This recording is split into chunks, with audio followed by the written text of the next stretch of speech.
inspiration for the collection comes from the combination of sort of romantic and rock and roll. It's very inspired by Wong Kar-wai's film In the Mood for Love, and then there's this element of the 60s and 70s sort of Britpop revolution that came through America, and I'm really fascinated by like the concept of mixing music and film and fashion.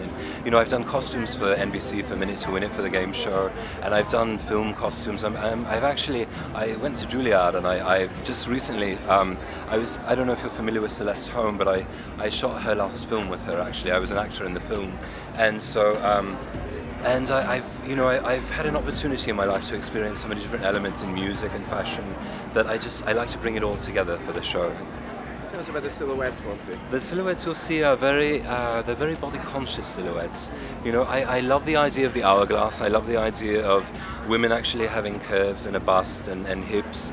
And so you're going to see pieces that are very flattering to that. And for the men, you're going to see very tailored silhouettes, and then some very relaxed silhouettes with some very nice pops of color. And fabrics. The fabrics are brought, most of them were from my travels in Asia and in Europe as well. They've got cashmeres, I've got incredible silk brocades that I found through Asia. There are a lot of really amazing bits that are in the show. I mean, we've got jewelry that is like amazing.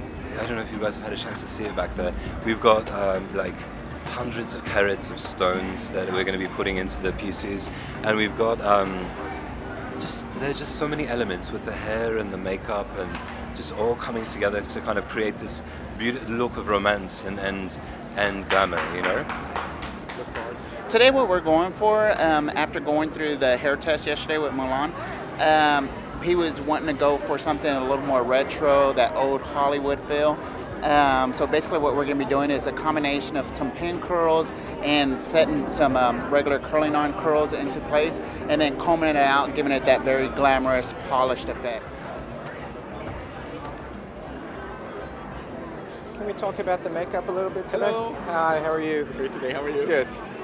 The look is very reminiscent of Hollywood glam. It's slightly retro, but we're kind of updating it by having less contour work on the eye, just a really clean eye with slight cat eye and a natural false lash added to it. A beautiful full sculpted brow, contour cheeks with just a rosiness right at the apples, and a beautiful bold red lip.